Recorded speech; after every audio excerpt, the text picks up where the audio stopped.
Hello friends, welcome back to the Craft Castle. Today I'm going to take you on a little crafting journey. This is something that I've never used or touched, but it's all over all the social medias and I've been wanting to get my hands on it, and it's DTF printing. This is direct to film printing. If you're anything like my husband, you probably thought this was something else. No, direct to film. So what direct to film is essentially like sublimation and HTV kind of like meet together. The great thing about sublimation is that we're being able to like permanently put things on items or like images on items and they're not washing away, because like if you were to put like HTV on a shirt, sometimes it can lift and after washing it just kind of gets like cracking. So you can sublimate on it, which therefore it's there forever and ever, amen, like it never goes away. But the problem with sublimation is that you have to do it on either 100% polyester, that's what they suggest, or a high polyester count, which who's really wearing polyester? I mean, I don't have anything polyester here that I can sublimate shirts on. So there's like a couple hacks, and I've showed them to you, like sublimating on top of white glitter HTV. But like, who wants to continue doing that, right? So DTF printing, you would just print on a sheet. They do sell printers. They're quite expensive. I don't want to buy a really expensive printer. I think this was like 20 bucks. There's a starter kit. Once you have the starter kit, and I'm assuming that, I mean, it's not going to be that difficult. I don't know. It's still not even open yet. And we're going to learn this together and see if it's actually worth anything to buy. But once you get the starter kit and you kind of get your feel for what it is that you need to use and what, all that jazz, you can purchase all these pieces individually. So if like you run out of the sheets, then you can just buy more sheets. If you run out of the powder, you can buy more powder. So you don't have to keep buying the starter kit. The benefit to doing this is like you are going to print this out on your sublimation printer. You're going to do all of this jazz to it. You are going to need a sublimation printer for this. So if you don't have a sublimation printer, then you're going to need to grab one of those. But you're just going to print out your design in your sublimation, and then you're going to do a little bit of powder and some jazz or whatever. Then you're going to be able to iron it on to a 100% cotton shirt or any type of garment. Today I have a Port & Company white t-shirt, and it's 100% cotton. So I'm going to wash it too, just so I can show you like how it stands, how it feels, all that stuff, because I've never tried this and there's like not a whole lot of information about it. So I kind of want to know what it is and what I'm missing out on, if we are missing out on anything. So we're going to do this today on a white shirt. So for this project, again, I have no idea what I'm doing. You are going to need one of these. You are going to need a heat press. You are going to need a sublimation printer. And then you are just going to need like a print. I'm not going to design anything. I actually have a little secret that I kind of have like in my back pocket, but I am a Anti-Tay business membership. Like I pay for that membership that she has, which is like super cool and often convenient for things like this, because like I don't have time to design something for this, but I kind of wanted to do like an Easter shirt. So let me show you what she has. I'm going to sneak peek what she has on her website. So this is Anti-Tay's membership website. It has, I mean, it's filled with a ton of stuff. I mean, you get like different animal, Disney characters, different holidays. I mean, you can spend your entire day just going through all of her stuff, and she has laser cut files and sewing files and all these files. But I particularly wanted to make a Easter shirt, so I just went over to holidays and looked up Easter, and then you get like you have access to all of these files. And I mean, it's really simple. So I am going to do, and then obviously there's going to be other things like this right here is a paper craft versus like a sublimation print. But anyways, you can just scroll on through. The one that I think that I'm going to use is down here. It's this like cute little bunny. Do you see this girl? This girl, her name is Susan. I absolutely love her. She is a designer with Anti-Tay, but I find her to be like a personal friend. I've known her for many years. Well, known on Instagram. I've never met her in person, but I absolutely love her. But that's Susan, and I love her design. So all I'm going to do is I'm going to click on that, and it's going to download into my downloads folder. And then there it is. So then all I'm going to do is I'm going to press print. But before I do that, I think we have to prep the DTF printer first, or this stuff. So let's go off the computer and we'll start this. Okay, DTF printing starter kit. Let's open this up. So looks like the directions are all right here, which is pretty convenient. You won't lose the directions. This one I think only came with like 15 sheets. Yeah, 15 A4 size. And then I don't know what this is. What do we need tweezers for? Who knows? Okay, so it's great that they have the directions, but they don't really, there's not a whole lot of directions. Like, what do you do with this tape? What's this yellow sheet for? I have no idea. There's not anything for that. So what I can gather is from the instructions, you're supposed to print your image on the matte side, not the shiny side. So let's do this matte side, and I'm going to take the sticker because in the picture, it looks like there is this sticker that's on the very edge of your printer paper. So I am just going to put this down so we can see what we're doing. There it is. Okay, and you don't want to manhandle, scratch, or put too much of your skin oil on your piece of paper. So really be gentle with it. And we're just going to line this up. I'm going to do it like that. And then I didn't do it all the way. So I'm going to roll this over. I'm going to go the other way. And just kind of fold it over, and it's a sticker, so it should just stick to your printer thing. Now, I am unsure. Maybe you had to do one on each side, like a full sheet on each side. Let's just do like this and see what happens. Okay, and then I guess the setup process is done. We're just gonna stick this in the sublimation printer and press print and see what happens. I don't know. Okay, so I've decided that since my paper is an A4 size, what I'm going to do is I'm going to open up one of like just a word processor, and I'm going to change the page size to A4. And then I'm going to press OK. It's going to look like nothing really happened, but we have a new page size. Then what I'm going to do is I'm going to drag in that JPEG file into my Word document. There it is. And then I'm just going to make this bigger and fill up that entire page. Okay. Then with every sublimation print, it does not give you print settings on here. It doesn't give you any print settings. So I'm just going to print it like I would like any normal sublimation paper. So I'm going to do the photo matte paper on best, and then I'm going to do layout, and I'm going to flip horizontally.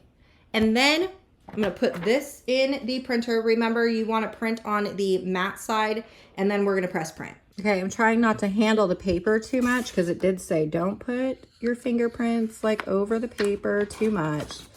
So I'm going to take out my sublimation paper, put this DTF paper in, readjust the sizes on the back. Okay, that's good. Let's hope, fingers crossed, that it all looks good. So we're gonna press print, and then we'll go to the printer and see what it looks like. So I can already see there's like weird white lines. Do you see that? Very weird. And then there's like some smudging here on the right. Interesting. I can't tell if this right here is smudging or is that a part of the design. I don't remember what the design looked like already, but I think that this might be smudging as well. I don't know. Okay, so the print is done. Let's take this over back to the desk and see what it looks like. Don't touch the print, just touch that white sticker that you laid on there. Okay, let's go. Okay, so this print visibly looks wet. Like, you can see like water droplets on it. And then there's some lines in it. I don't know. I don't think that that was smudging. I think that's just like my printer line. We're gonna go with it. I'm gonna try and clean up these lines so my print on my shirt doesn't look all messed up and weird. Oh, I don't know if you can tell. I smudged the little print right there. Okay, I'm just gonna leave it.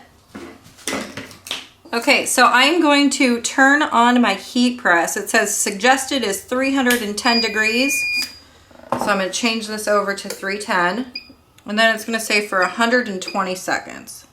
Okay, so then what you need to do with the powder is put the powder on the print. I'm going to get some like parchment paper, because you want to be able to shake it back into your bag so you know you don't waste it. Here's that. I got that. Here is my print. Okay, then I'm just gonna take some of this powder and shake it on. Okay, well, it doesn't really smell like anything, but here is that powder. I just shook it all over the design, and I'm just gonna make sure it's nicely coated on the entire design. Okay, now you can see that it's like kind of frosted looking. So the ink is still very wet. So I guess you can just knock off some of the powder in places that you don't need it. But I mean, it's still wet, so don't touch the print still. Okay, and then with all this extra powder, I'm just going to then put it back in the bag because it is still usable for another project. Okay, close this back up. It does seem to have a shelf life though, 24 months after you open it, so that's interesting. Okay, so the heat press is now heated up. Now it says what you need to do is put this in your heat press. Don't clamp it down, but let the heat press like kind of melt the particles. So we're just gonna set this in here.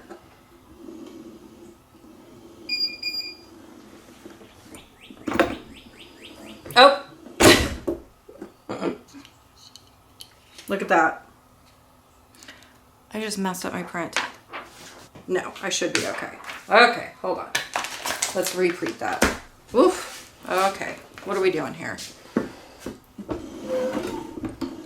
Okay, I lifted up the pressure just a little bit, so we didn't have that happen. Okay, so what I accidentally did, because I have a swing arm heat press, the platen it doesn't stay level. It just kind of swings. So I rose my clamp just a little bit so there's more of a gap. You won't be able to see it, but then we're just gonna slide this in. Okay, just like that, and then I'm gonna press the play button for 120 seconds. You're gonna let this cook. These tweezers are to pull out your print. I figured what that is. And then also this thing, it's sticky. Didn't know what it was for. Apparently this is parchment paper. So you're gonna need to use this here in a little bit, but like this thing is parchment paper, or at least that's what the directions say. Okay, so technically it's done. But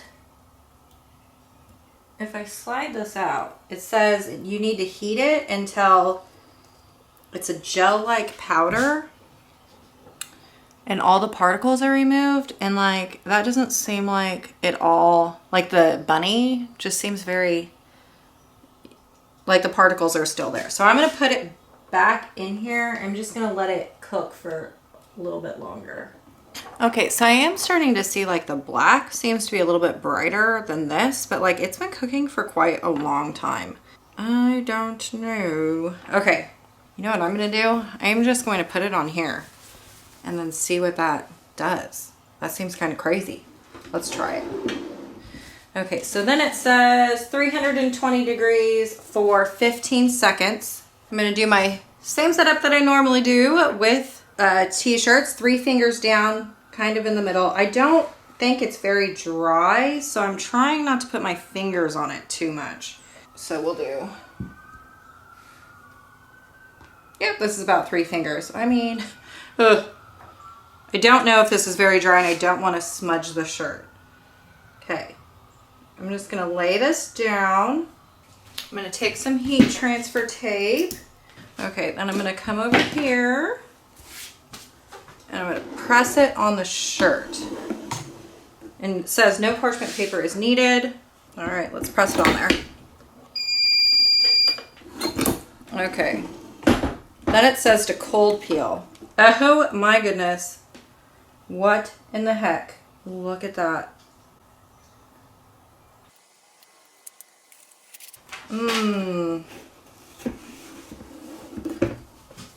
Well, this was not cute. This is a fail if I've ever seen one. Okay, so things I've already learned. When I nicked my platen earlier, it apparently still had the ink on it, so that's that. And then when I put it on there, I kind of shifted the design a little bit, and this is on there. And then all those lines you saw in that print are all, you can see them. Yeah, this is bad. So, oh, and then you're supposed to do it one more time. Okay, so we're gonna do this. I don't think it's going to improve it much, but let's just try it. We're gonna do this. We're gonna put this like this. And then we're just gonna plop this down for 8 seconds. Okay. And then peel. Oh my gosh. It just keeps getting worse and worse. What is this? Oh, okay. Okay. I have no idea. Yeah, this is terrible. So, outside of it looking very terrible, because this is pretty bad. Let's look. There's nothing on the back, so it didn't transfer to the back of it. If you stretch this out, it looks like you can see the fibers, and it kind of like stays in the place, almost like there is a decal of some sort, but you didn't have to weed anything. It does feel like there is a little bit of a difference. This is terrible. Terrible. Look at that. Okay. This is not cute. I think this is going to be a crafting fail for right now. Okay, so a couple things I need to figure out is print settings for this so you don't get those weird lines in your page. How to cook the powder and how to not get this. Yuck. Well, back to the drawing board. Craft fail.